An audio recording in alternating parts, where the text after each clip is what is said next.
Well, good morning, First Christian. The few of us that remain up and ambulatory and in decent enough shape to be here, we are glad that you were able to make it today. We're going through, this is our second week of Home for Christmas, and today we're talking about growing pains. So one aspect of home, you know, if you look at, go through your scrapbooks, I don't know if anybody still has those. You flip through all your pictures on your phone, you start looking back. One of the things that strikes you immediately is the growth of the family, the growth of people in the family. And growing is part of what it means to being a family, to being home for Christmas. And so that's what we're going to look at today. We're going to be in Ephesians chapter 4, verse 10 through 16. Now, one of the things that we want to talk about before we get into our passage today is that, you know, as we look at this sermon series, being home for Christmas, we're talking about the fact that Jesus came at Christmas time. What we celebrate is the incarnation. Jesus came and made his home among us. And while that is a historical fact, the spiritual reality of Jesus being home with you, of making his home with you, is something that has to be made real in your life. And that's something that happens progressively over your time as a believer, as a Christian, there's a change, there's a growth, hopefully, in the way that Jesus is at home with you.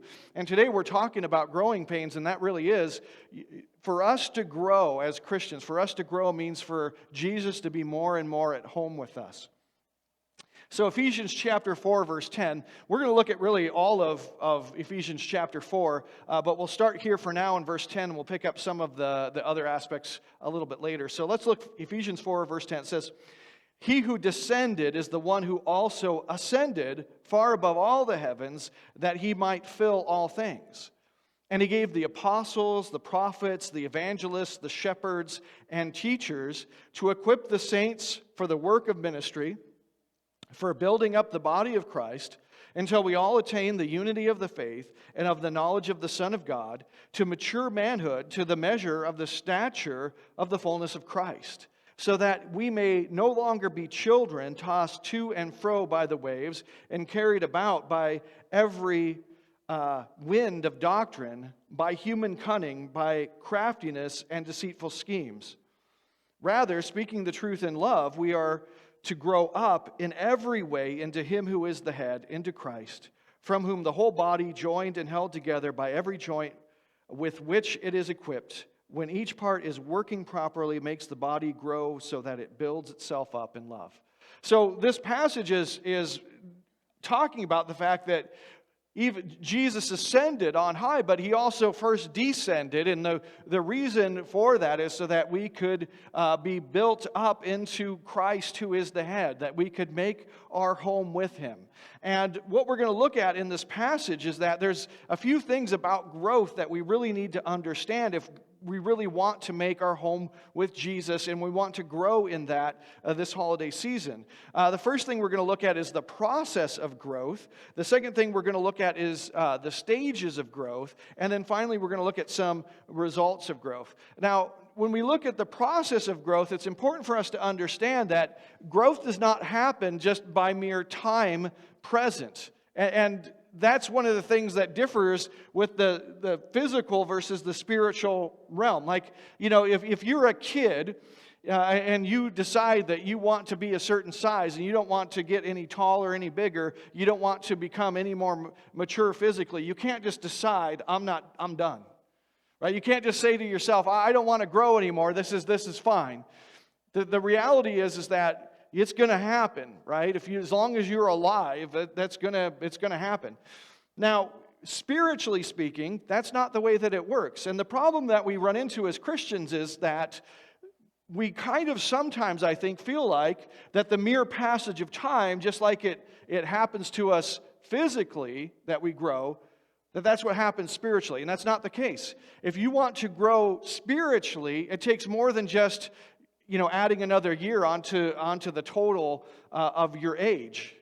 There's a process that needs to take place. Well, what does that process look like? Well, one of the things that's fascinating is that if you look at Ephesians chapter 4, verse 1 through 9, the beginning of this chapter, it kind of outlines some interesting things about how this process of growth happens. So let's read that together. Ephesians 4, starting in verse 1, it says, I, therefore, a prisoner of the Lord, urge you to walk in a manner worthy of the calling to which you have been called, with all humility and gentleness, with patience, bearing with one another in love, eager to maintain the unity of the Spirit in the bond of peace. There is one body and one Spirit, just as you were called to one hope that belongs to your call, one Lord, one faith, one baptism, one God and Father of all, who is over all and through all and in all. But grace was given to each one of us according to the measure of Christ's gift. Therefore it says, when he ascended on high, he led a host of captives, and he gave gifts to men. In saying he ascended, what does it mean that he had also descended to the lower regions of the earth? Now, you might be hearing that, and it might turn into word salad. Okay, so sometimes Paul, he goes on, his sentences run on, and sometimes as you're listening to him, it gets a little bit, it gets jumbled together. So what is he saying here? Well, the first thing that he's talking about is he's talking about walking in a manner that's worthy of the calling to which you have been called. And he uses this word calling a lot. And this is the first part of growth, the first part of the process of growth that's important, and that is discernment. The ability to see and the ability to hear. You cannot make any progress in your spiritual growth without the gift of discernment, without the ability to discern, without somebody coming along with you until you're able to discern and listening to them and then growing in your own ability to discern. Some people are really gifted in that. Some of us others struggle with it, but you have to have some kind of discernment. What does that mean? You need to be able to see and you need to be able to hear. In Matthew chapter 11, verse 2, there's this great situation that comes up. And it's one of the things that I love about it is it shows that even though these people that we see in the Bible, they're these amazing characters, they were still human beings and they still struggled with stuff like we do. Matthew chapter 11, verse 2, it says, now when John heard in prison about the deeds of Christ, he sent word by his disciples. So John the Baptist, remember, he's the one who made the way for Jesus to come. He said he's making straight his path. He's introducing the world to Jesus. And now he's in prison, and he's hearing about the things that are going on, and he sends word by his disciples. He sends some of his disciples to go and talk to Jesus. And said to him, are you the one who is to come, or should we look for another? So one of the things that's fascinating here is John's hearing about what's going on in prison. He's already introduced Jesus to the world, and he's hearing about what's going on. He says, are you the one, or do we wait for somebody else? And Jesus answered them, go and tell John what you hear and see. So what's the answer to the disciples of John? You got to have eyes to see and ears to hear. Go and tell John what you hear and see. Now here's the thing. In verse 2, it says, when John heard in prison about the deeds of Christ, that he sent these disciples. Do you see the conundrum that we find ourselves in? Is John is in prison, and he hears about what Jesus is doing, and he sends some disciples, and Jesus tells those disciples, tell John what you hear and what you see. Well, John has already heard about what's going on with Jesus. That's why he sent the disciples. You see, it's not really the issue of have you heard it and have you seen it. It's have you really heard it? Have your eyes been opened to see what's really true? It's not about do you hear about the stories? Do you hear about the things that are going on? Do you hear the words of Jesus? Do you see what's happening? Do you see the world around you? Do you see yourself? That's not the issue. The issue is how do you hear them and how do you see them? Do you hear them and do you see these things in the right light, in the right context? Do you understand and discern when you see? Go and tell John what you hear and see. The blind receive their sight, and the lame walk. Lepers are cleansed, and the deaf hear. The dead are raised up, and the poor have good news preached to them. And blessed is the one who is not offended by me. Go tell John what you really hear and what you really see. what kind of person does this? What's really happening here? You know, he doesn't give a straight answer. He just says, open your eyes and open your ears. Learn to see and hear the things correctly. Now, you might say to yourself, well, that seems very non-specific. That kind of advice, it's hard to implement. It's hard to know how to put it into context. Let me tell you about a story I heard recently about a pastor. And this maybe will help you to understand this idea of hearing and seeing maybe a little bit more. The pastor's name is Joshua Broome. And he wasn't always a pastor. In fact, he has a past. And in that past, he's a fairly famous person amongst certain individuals. In fact, you might say that his past is notorious because he starred in over 1,000 adult films. He was going out to California and he wanted to go into the acting business. He was raised by a single mom, had a very difficult relationship to his father, lived in the same town with his father. His father never acknowledged him. He knew his dad was there. He could see his dad was there. He could see his dad with another family. He didn't understand what's wrong with me. And so he decided he's going to work really hard. He's going to become rich and he's going to become famous. And when that happens, then he'll feel better about himself. He goes out to California and he doesn't get an acting job right away. He starts waiting tables. And in the midst of waiting tables, he meets somebody who is an agent who says, I can make you famous. I can make you famous. Everybody will know, and you'll get into the movie business, and I will make you famous. And this guy was part of the adult film business. His very first movie that he made went viral, and his acting agent called him up and said, I can no longer use you. I can't put your name out to the regular film business now because you're famous as this other guy, so that's over with. The first thing that happened when he went into the adult film business is they gave him a stage name. And so on both counts, it was a lie. His name did not become famous. His stage name became famous. And he did not get into the regular movie business. He got shunned from the regular movie business. Everything was a lie. And now he was trapped, or he felt like he was trapped in this business. He watched as over 30 of his coworkers, friends of his, over the 6 years that he was in this business, over 30 of his friends killed themselves because of the emptiness that they felt in their souls over the line of business they were in. He said, when I make $1 million, then I'll feel good about myself. And he made his first million, and he said he felt nothing. He felt completely empty. He had disconnected with his family back home over the shame that he felt of being in this business. He felt a complete emptiness inside. He became a complete recluse, not wanting to go out, not wanting to be noticed, not wanting the notoriety that came. He ended up being named Performer of the Year. He felt nothing. In fact, his emptiness inside had grown to such an extent that the only way out that he could see was to join the 30 of his friends and to kill himself.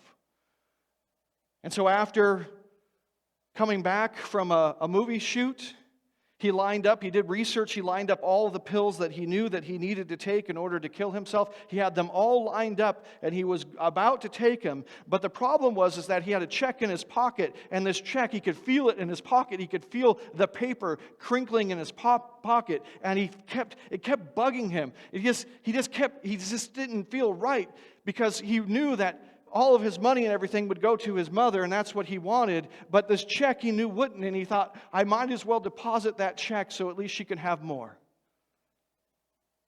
And so he left all of his supplies out on the table, planned to, as soon as he went and deposited his check, he was going to come back and he was going to end everything. He went to the bank And normally, he said he would always use the ATM to deposit his checks because on the check it said what the check was for, and he was so ashamed he would never go to the teller. But this time, he didn't care, but he was done with life. He was about to end it all. And he said that he handed the check over, deposited the check, turned and started to walk away. And the teller said something that stopped him in his tracks. The teller said, "Joshua, are you okay?" She could see the torment, the mental anguish that he was going through, and she just simply said, "Joshua, are you okay?" And he said something fascinating. He said, "It was the first time in over a year I heard my real name." For over an entire year, nobody ever called. That name was gone. That name was in my past. That name was dead. And the name that I had, that everybody called me by, was this stage name, a name I hated, a name I looked at with just disgust. And all of a sudden, it reminded me, I'm somebody else. He said he went home, he called his mother. And his mother said, "You know what? I don't care what you've done. You're better than all of this. Just come home." He said he left everything. He said he left all of his furniture,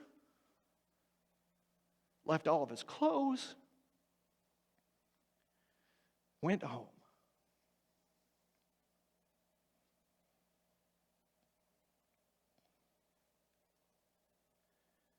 It wasn't long in coming home that he met somebody who he had to tell right away, "This is who I am, this was my life, this is the way that I lived." This woman, he was interested in her, but he wanted to date her, but she was kind of reluctant. She didn't know what kind of a guy he was, and he said, "I can't mess this up. I've got to tell her who I really am." And so he told her who he was, and she said, "You know what?" She shared the gospel with him. She said, "You need to hear this." He started going to church with her. That was 8 years ago. They've been married for 7 years. They have 3 kids, and now he's a pastor. Loves the Bible, loves the gospel. You see, the thing that we have to understand is that the ability to see and hear is vital. Who are you? Who is Jesus? It's all around you. You see, the thing is that all around you is the truth, and all around you is a lie. And these things are competing for your attention. They want you to see and to hear only them. The truth wants you so badly to see and hear only the truth, and the lie wants you to see and hear so badly only a lie. Can you see and hear the truth? You see, the reality is it's not possible to make any kind of spiritual growth. It's not possible to make your home with Jesus until you start seeing the truth. What is the truth? The truth is that there's a God who made you, who loves you, who has made you to image His own glory and worth. And He calls you by name, and He makes you a child, and He wants you to come home, and He wants you to live with Him. The question is, will you see the truth, or will you only look at the lies? You have been adopted as sons to live with Christ Jesus, to share in His love, to share the glory of who He is and the loving relationship He has with the Father. And you are being invited and called into that all the time. Every day when you wake up, every night when you go to bed, every moment that you spend in between, Jesus is reaching out and wants to live with you and make His home with you. Can you see it? Can you hear it?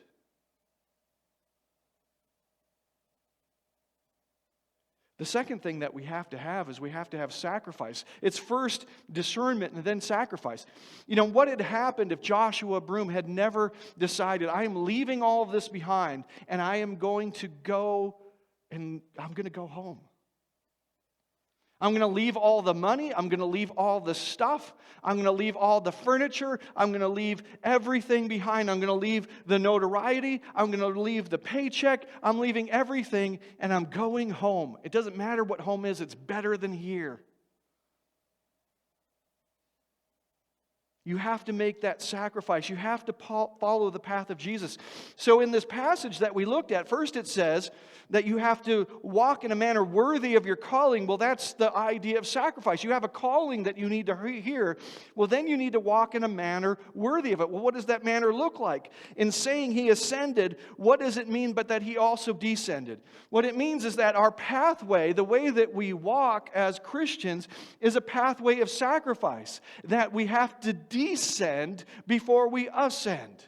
Just like Jesus came and he descended, he left all the prerogatives of his life with the Father to make his home with us. In the same way, we have to leave behind a lot of things. We have to sacrifice a lot of things in order to make our home with Christ. We have to give up our pretensions. We have to give up our pride. We have to give up all of the lies that sometimes comfort us but ultimately kill us. We have to give all of that up. You know, it's interesting that in child development, one of the things that's fascinating to me is that child development is actually, it's a process of actually culling down neural pathways. Like when you're a baby, you have all these neural pathways, and part of what happens, in fact, a lot of what happens when you develop is that you start shedding a lot of those neural pathways to the ones that you're going to keep. You have to give up who you aren't in order to become who you are. I was reminded of this. I was watching this interview with a guy. Do you guys remember John Parr? Does that name ring any bells with anybody? Raise your hand if you know who John Parr is. No, not at all. All right. Yes, we share a love of 80s music, so that's great. John Parr, 80s music. Now, doesn't it ring a bell to anyone? Levi John Parr? Do you know who he is? If I say St. Elmo's Fire? Oh, so remember that in the 80s, let me take you all back there for a minute. In the 80s, there was a bunch of ridiculous, cheesy, sappy 80s songs. You guys remember that now? You guys with me now? They were fantastic. I still think that they're wonderful. I think all the cheesiness and sappiness is great. And John Parr, if you've ever seen the video to Man in Motion, St. Elmo's Fire, that song, it's dreadful. It's absolutely dreadful. The video is dreadful. It's one of the dumbest videos you'll ever see, and that's what makes it great, honestly. And he's got the big kind of mullety hair, the big 80s mullety hair, and he's going around singing to the people who are in the movie. It's really bad. And I always thought that was my image of him, but then I watched this interview with him, and it was fascinating to listen to. So that song, do you know why it's called Man in Motion? You know, that was the parentheses, right? There was always the name of the song and then the parentheses. The parentheses is Man in Motion. Do you guys know why it's called that?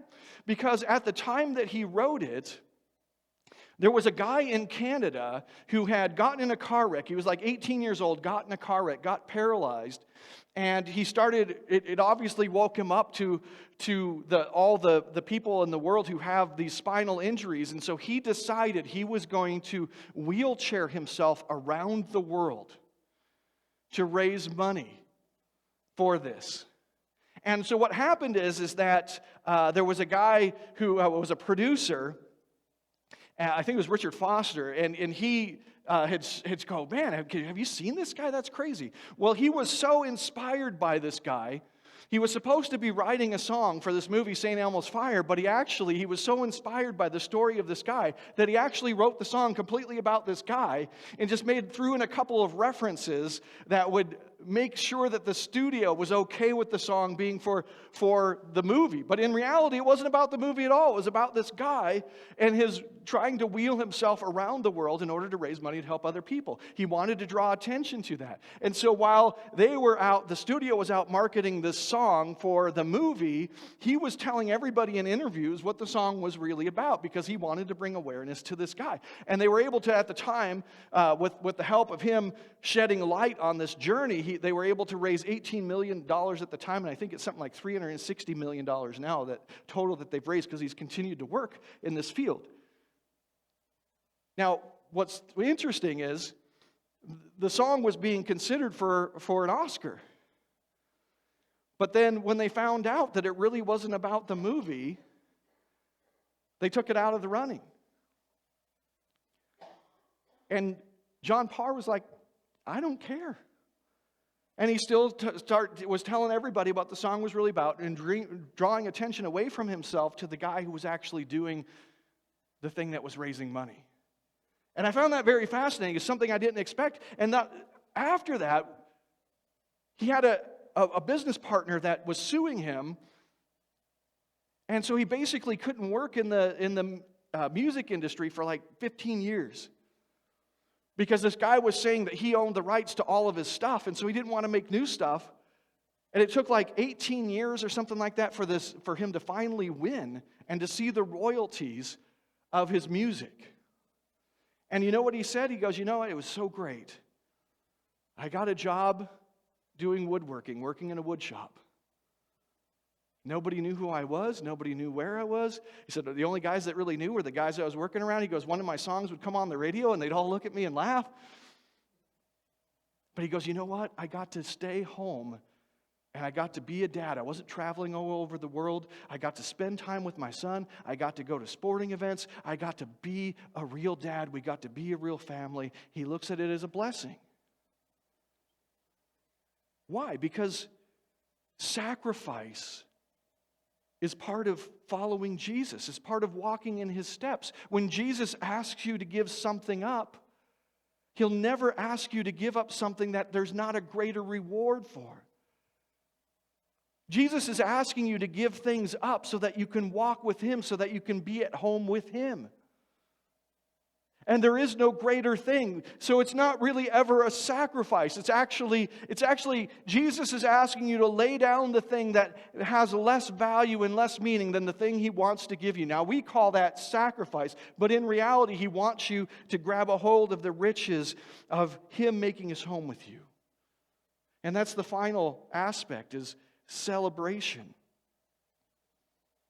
Just like Jesus descended, he also ascends, and it's the point of the whole thing. It's the fact that we use our discernment to recognize the call to make a home with Jesus. We sacrifice in order to give up all the other things that aren't making a home with Jesus. And then we celebrate the fact that we are at home with Jesus. In Matthew chapter 25, verse 40, it says, "And the king will answer them, 'Truly I say to you, as you did it for one of the least of these my brothers, you did it for me.'" You see all those sacrifices that we make to live like Jesus, to descend, to be with people in the midst of their difficulties, and to be there and serve other people the way Jesus did. You know what we're actually doing is we're not stepping down to live with them, although we are, but in the midst of stepping down to live with them, we find that we're actually living with Christ. So there's stages of growth as well as a process of growth. And it's interesting that you find those stages of growth kind of bookended in this passage. And let me point you here as we go to look at these stages of growth. Let me point you to verses 13 and 14 of Ephesians chapter 4. It says, "Until we all attain unity of the faith and of the knowledge of the Son of God, to mature manhood." I want you to look at that phrase, mature manhood. And then it says, "To the measure of the stature of the fullness of Christ, so that we may no longer be children, tossed to and fro by the waves, and carried about by every wind of doctrine, by human cunning, by craftiness, and deceitful schemes." So there's two phrases here, mature manhood and then children. And I want you to look at those because there's a contrast being made here. And in this contrast, we have the whole ancient idea of growth bookended. We have mature manhood and we have this word for children. The word there for children is actually nepios. It's the Greek word for infant. And the word there for a mature man is huios. It means son. And those are actually the earliest stage of development in the ancient world and the last stage of development. And so what we have here is a reference to this idea that in our growth there are stages. And I want you to understand the ancient mind. When they saw this, when they saw infant and mature man, they would think of the fact that there's these stages of growth. I want you to be aware of these stages and the way that they thought about them back then. So as I said, the first stage here is nepios. That's an infant. It's somebody who's completely dependent. He needs milk and not solid food. So what happens when you're in nepios? Well, you're such an infant that you don't even know how to feed yourself. And if you wander away from the people who can feed you, you're sure to die. And this is one of the things that I've seen over and over as a pastor. Man, there's sometimes that people come in, I can visualize right now people coming in and sitting in these chairs and having tears stream down their face and saying, man, I want to embrace the forgiveness of God. I want to be a child of God. I want to leave my old way behind. And one of the things that we'll tell them is we'll say, man, you need to stick with the church. You need to stick with the mature believers. You need to make sure that you're coming to church regularly and that you're going to Bible studies and that somebody is checking up on you. You need to stay connected. And sometimes that happens and you see people grow and flourish. I mean, as I look out now, I can see in your faces, I can see people who I've seen grow and flourish over the years. But I can also remember people who have sat right down there and didn't do that. And most of them are gone. Most of them have walked away from the faith. Most of them never progressed in their faith. Why? Because they were in this infant stage. The second one is the paidion. And that's a child. And in the Greek culture, it was someone between the ages of 2 and 12. And this is a time of growth. This is a time where you're really growing. People are putting their time and energy into you, but you're no longer completely dependent. You can step out and you can start feeding yourself. You can start looking around and seeing how to follow Christ. You don't need to be told all those things. And so this is a time of extreme growth. Luke chapter 2, verse 39 through 40. Says, and when they had performed everything according to the law of the Lord, they returned to Galilee to their own town of Nazareth. And the child grew and became strong, filled with wisdom, and the favor of God was upon him. Now, this is talking about Jesus. He went through this stage of life, and we as believers go through this stage. And the thing that's interesting is in your life, you might have different aspects of your life that are at different points. There might be points at which you're kind of an infant still. There might be points at which you're kind of a nepios, some in which you're kind of a paidion, and you can see in your life that it's not always even, and it's not always all across the board, everything advancing at the same time. And then the third stage is teknon. That was a teen. And for them, in the ancient world, that went from about 12 to about 30. Did you guys notice that Jesus, when he was baptized by John the Baptist and he started his ministry, he was 30 years old? There's a reason for that. And the reason is that was in the ancient world. That was the time at which you were kind of leaving that teenage years. And those teenage years are where you kind of still need some guidance. You still need some submission. You can kind of go out there and you can do a lot of stuff on your own, but you still kind of, for the things that are a little bit unusual, for the things that are a little bit more complicated, you still need that kind of guidance. Jesus, when he started his ministry, had gone past this teknon phase. You don't have complete and full maturity yet, but man, you can do a lot. And this is the point at which you have to really start to grow. But then there's a point at which where the growing is being replaced by something else, and that's the hoeos stage. And that is where you're a son. This is the inheritance stage. This is the time at which you inherit the Father's business. This is the point at which you get the inheritance. The father kind of retires. He steps back and you kind of become that person who's out there and you're working. And here's the thing that I see happen a lot is that in Christian life, a lot of people get into those teenage years and that's kind of where they stop. It's kind of like real life that way. Have you guys noticed that? It seems like a lot of people kind of stop their growth when they become a teenager, and that teenage years, that goes forever. The same way that happens spiritually. Why? Because the next stage is the stage at which you need to become mature. What does it mean? It means you have gotten the inheritance. What does that mean? It means that you are about your Father's business.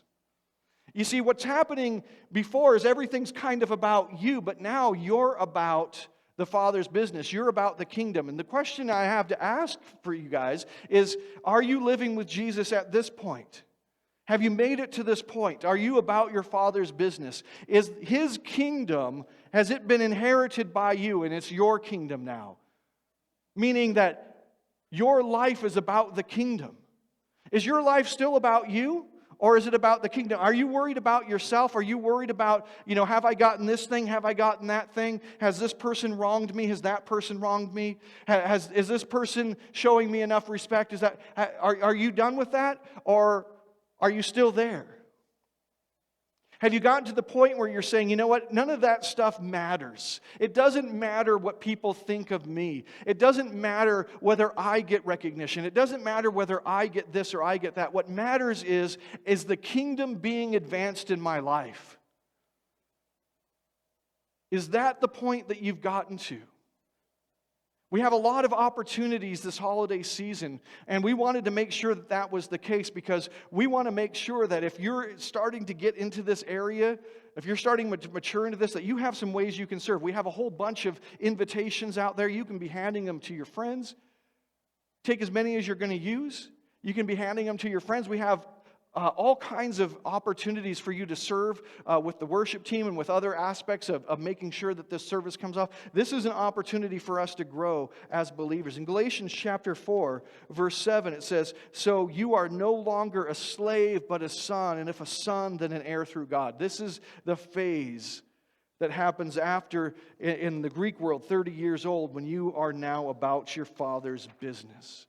You have inherited it. It is now your business. And then there's a final stage, and that's actually the stage here that it's talking about. I might have misspoken earlier. The stage that it's talking about here, where it says to mature manhood in verse 13, that's the teleo stage. It means a man who's mature and complete.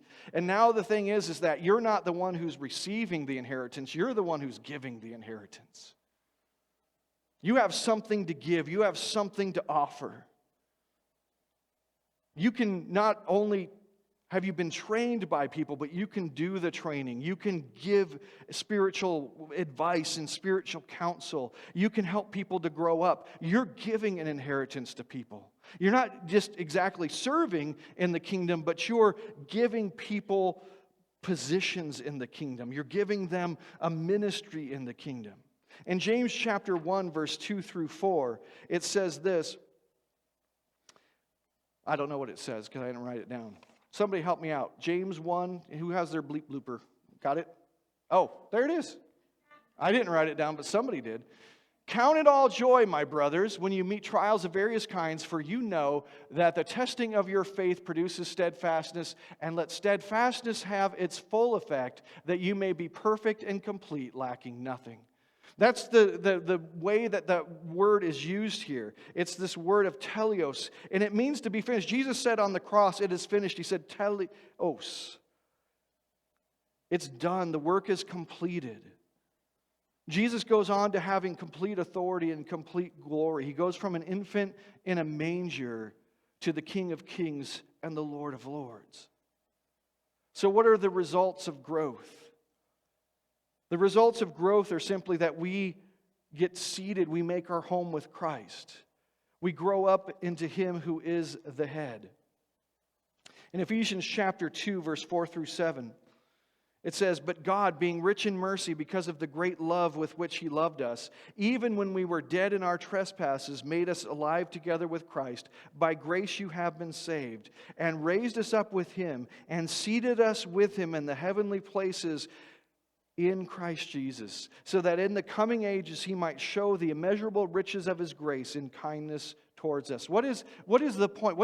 Why do we want to mature? Why do we want to grow? Why do we want Jesus to more and more make His home with us? Why do we want to invite Him in and give more and more of our lives over to Him? Because when we are seated with Him, We have all the glory of Christ Jesus. Jesus shares his glory with us. We are participants in the love of the Trinity. We are showered with riches. We are no longer tossed back and forth by the waves. You know, we talk a lot here about believing, belonging, and becoming. And the reason that we do is because in the end, when we become mature, when we become complete, we get the joy, the glory of experiencing all that Christ has for us. We get to receive all of the glorious riches that he has for us. You see, one of the things is we look at maturing as kind of a giving up, but you're only giving up so that you can get something better. We want you guys to make the sacrifice of maturity, of growing, because we want you to have the better gift, the glory that Christ wants to hand to you. The results of growth are limitless. Thanks for joining our worship service today. Please follow us on our Facebook page where you can let us know about any needs or prayer requests you may have and keep up with the latest church news and events. You can also check out all of our past lessons and other videos by visiting our YouTube channel. At First Christian Church, we strive to be the presence of Christ in the world by helping others to believe in God's love for them, to belong to his church, and to become like Christ in their lives. If you would like to support us in our ministry, you may do so by giving online through our website at www.fcct.org or by mailing checks to the church. Have a great week.